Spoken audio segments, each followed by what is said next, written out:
स्वागत है दोस्तों आपका एक बार फिर से आर टू स्टडी टीम पर। मैं हूं आपके साथ अजय राजपूत। तो फ्रेंड्स, हम लेके आ चुके हैं आपके अगली वीडियो क्लास 10th विज्ञान का सेकंड चैप्टर अम्ल अम्ल क्षारक एवं लवण।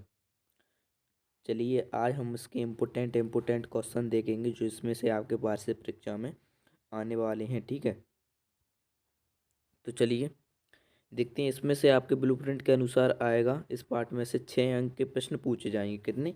6 अंक के प्रश्न पूछे जाएंगे, जो 2-2 अंक के प्रश्न रहेंगे एवं 4 अंक के प्रश्न रहेंगे। ठीक है, चलिए देखते हैं आगे।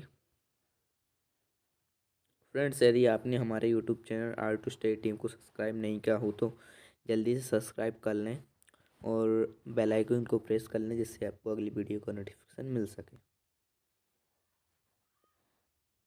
तो फ्रेंड्स, ये रहे आपके इम्पोर्टेंट क्वेश्चन। आपका पहला है इसमें से। फ्रेंड्स, अब ये आपके टॉप 10 कितने टॉप 10 क्वेश्चन है, जिसमें से आपके लगभग 7 या 8 क्वेश्चन फंसेंगे वार्षिक परीक्षा में। ठीक है, तो आप इनको अच्छे से कर लीजिए। चलिए पढ़ते हैं। पहला प्रश्न है आपका, धातु के साथ अम्ल की क्रिया होने पर सामान्यतः कौन सी गैस निकलती है? एक उदाहरण लिखिए। इस गैस की उपस्थिति की जांच कैसे की जाती है? तो आपको इस वीडियो में फुल सॉल्यूशन मिलेगा। ठीक है, पहले हम क्वेश्चन पढ़ लेते हैं, फिर आपको इसका सॉल्यूशन दिखाते हैं। सेकंड है आपका, अम्ल का जलीय विलयन विद्युत का चालक क्यों क्यों करता है? तो फ्रेंड्स, ये आपका इम्पोर्टेंट क्वेश्चन है, सेकंड वाला। ठीक है, तो इसको भी आप अच्छे से कर लीजिए, आपका इम्पोर्टेंट क्वेश्चन है ये।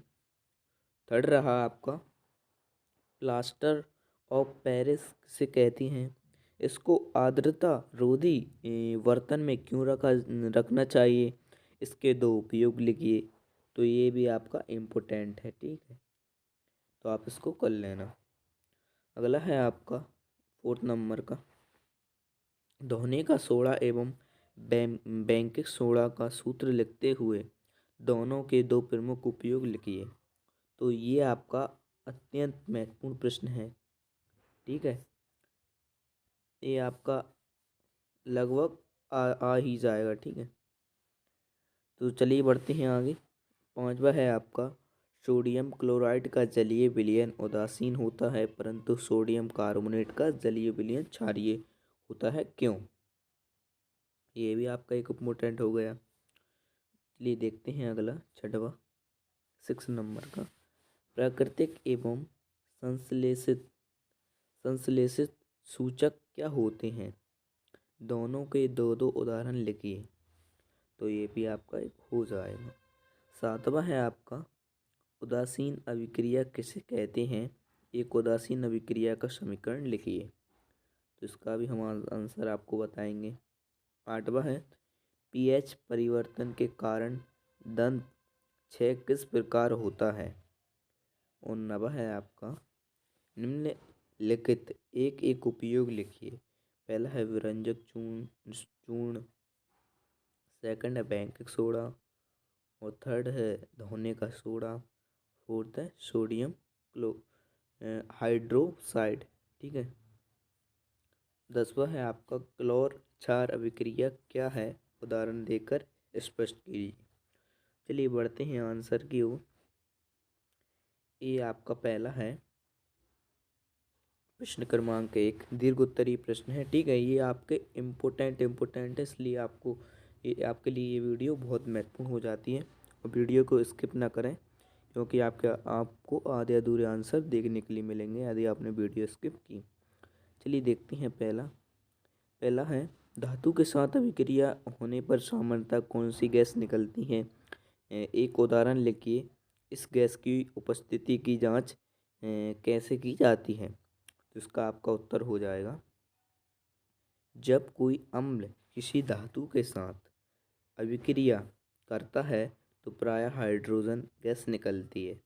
तो ये रहा आपका नीचे इसका उदाहरण। चलिए बढ़ते हैं अगले प्रश्न की ओर। इसकी जांच भी करनी थी, तो इसकी जांच में ये है, एक जलती हुई मोमबत्ती को गैस वाले बुलबुले के संपर्क में लाने पर बुलबुले में उपस्थित गैस फटफट की तेज ध्वनि के साथ जलने लगती है, जो हाइड्रोजन गैस के कारण होता है। चलिए देखते हैं अगला प्रश्न। सेकंड है आपका, अम्ल का जलीय विलयन विद्युत का चलन क्यों करता है? तो उसका आंसर ये रहा, ये बहुत इम्पोर्टेंट है, ठीक है, तो आप इसको कर लेना। ये है, अब पढ़ के बता देते हैं आपको। जल में घुलने पर अम्ल वियोजित होकर H3 प्लस या H प्लस हाइड्रोजन आयन प्रदान करता है, जिसके कारण अम्ल का जलीय विलयन विद्युत का चालन करता है। उदाहरण के लिए, ठीक है, उदाहरण ये आपका ये रहा, तो इसको आप कर लेना अच्छे से, इम्पोर्टेंट क्वेश्चन है। थर्ड है आपका, प्लास्टर ऑफ पेरिस किसे कहते हैं? इसको आर्द्रता रोधी बर्तन में क्यों रखना चाहिए? इसके दो उपयोग लिखिए। तो उसका उत्तर हो जाएगा, प्लास्टर ऑफ पेरिस जिप्सम कोष्टक में है, ठीक है, और उसके बाद है को 373, ठीक है, के और कोष्टक में है 100 डिग्री सेल्सियस ताप पर गर्म करने पर यह जल के अणुओं को त्याग कर प्लास्टर ऑफ पेरिस या अर्ध हाइड्रेट हेमी हाइड्रेट बनाता है। अगला है, प्लास्टर ऑफ पेरिस आर्द्रता की उपस्थिति में आसानी से जल को अवशोषित कर लेता है तथा कठोर ठोस पदार्थ जिप्सम का निर्माण करता है। अतः यदि प्लास्टर ऑफ पेरिस की आर्द्र रोधी बर्तन में नहीं रखा जाता तो इसकी पूरी मात्रा जिप्सम में बदल जाएगी। तो ये रहा इसका उदाहरण और इसका उपयोग। पहला है, टूटी हड्डियों को जोड़ने में, बहुत इम्पोर्टेंट क्वेश्चन है, ठीक। सेकंड है, खिलौने सजावटी सामान आदि बनाने में। चलिए देखते हैं चौथा, ये आपका अत्यंत महत्वपूर्ण प्रश्न है। धोने का सोडा एवं बैंकिंग सोडा का सूत्र लिखते हुए दोनों के दो प्रमुख उपयोग लिखिए। तो ये हो जाएगा आपका पहला, धोने का उपयोग हो जाएगा आपका धोने कपड़े के सोडे के उपयोग। पहला है, कपड़े धोने का सोडा सोडियम कार्बोनेट का उपयोग कांच, साबुन तथा कागज उद्योग में किया जाता है। सेकंड है, घरों में साफ सफाई के लिए धोने के सोडे का उपयोग किया जाता है। ये आपका चौथे का आंसर। इसका सेकंड वाला ही है, बेकिंग सोडा का सूत्र।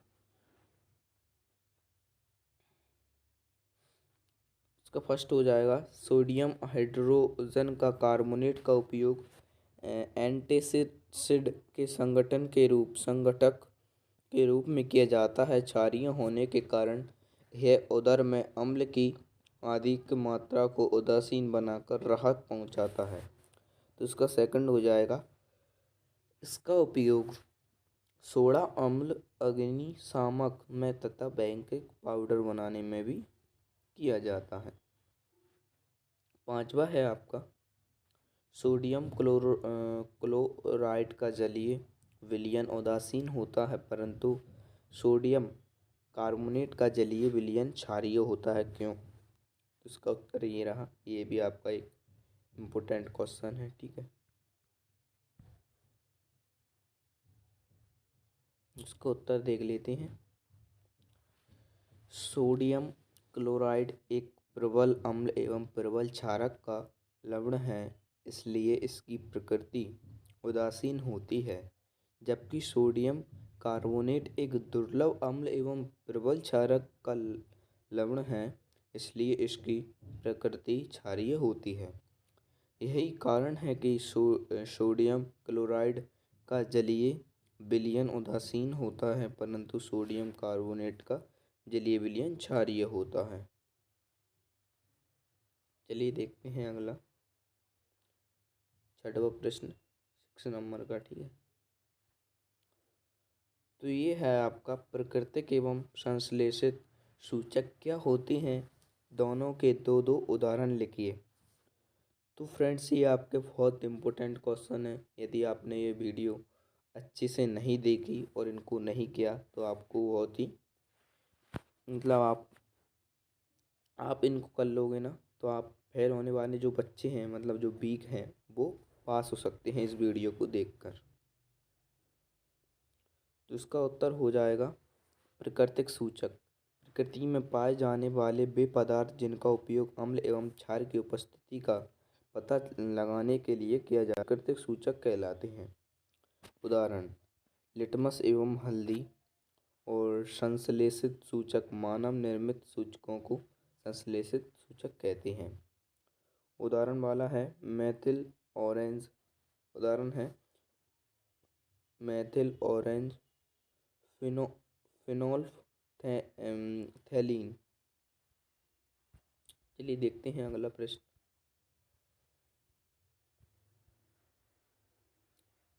सेकंड वाले का है उदाहरण लिटमस एवं हल्दी संश्लेषित सूचक मानव। इसका है मानव निर्मित सूचकों को संश्लेषित सूचक कहते हैं। और ये रहा उदाहरण। 7वां देख लेते हैं।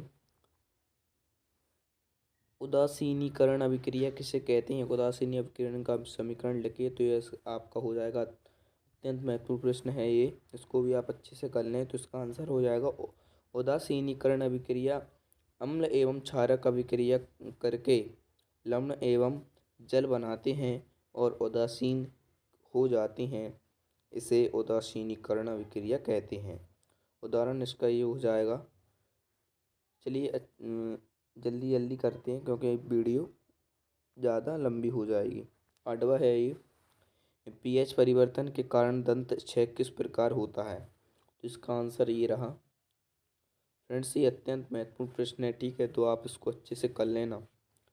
पढ़ के बता देता हूँ। मुंह के पीएच का मान 5.5 से कम होने पर दांतों का क्षय आरंभ हो जाता है। दांतों का इनेमल कैल्शियम हाइड्रोक्सी एपेटाइट का बना होता है, जो शरीर का सबसे कठोर पदार्थ है। यह जल में नहीं घुलता, किंतु मुंह के पीएच का मान 5.5 से कम होने पर यह संक्षारित हो जाता है। मुंह में उपस्थित बैक्टीरिया भोजन के पश्चात मुंह में अपशिष्ट शर्करा एवं खाद्य पदार्थों का निम्नीकरण करके अम्ल उत्पन्न करते हैं। भोजन के बाद मुंह सफाई करने से इससे बचा जा सकता है। मुंह को साफ करने के लिए क्षारीय दंत मंजन का उपयोग करने से अम्ल की अधिक मात्रा को उदासीन किया जा सकता है। क्रिया नहीं किया जा सकता है। फलतः दांत के क्षय को रोका जा सकता है। तो आपका अगला है 9वां। निम्नलिखित के एक उपयोग लिखिए। व्यंजक चूर्ण, बेकिंग सोडा, धोने का सोडा, सोडियम हाइड्रोक्साइड। पहला है आपका व्यंजक चूर्ण। तो ये है आपका व्यंजक चूर्ण का उपयोग वस्त्र उद्योग में सूती एवं लिनेन के व्यंजन के लिए और कागज उद्योग में काष्ठ लुगदी के व्यंजक में।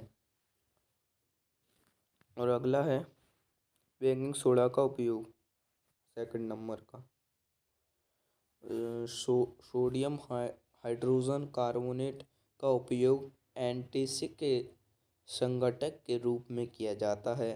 क्षारीय होने के कारण यह उदर में अम्ल की अधिक मात्रा को उदासीन बनाकर राहत पहुंचाता है। थर्ड है आपका धोने के सोडे का उपयोग। कपड़े धोने का सोडा सोडियम कार्बोनेट का उपयोग कांच, साबुन तथा कागज उद्योग में किया जाता है। अगला है सोडियम हाइड्रोजन का उपयोग। तो इसका हो जाएगा इसका उपयोग साबुन, पेपर आदि के निर्माण में किया जाता है। ये इसी के साथ आपका आखिरी और 10वां इम्पोर्टेंट क्वेश्चन ये है, इसको और देख लेते हैं। क्लोर क्षार अभिक्रिया क्या है, उदाहरण देकर स्पष्ट कीजिए।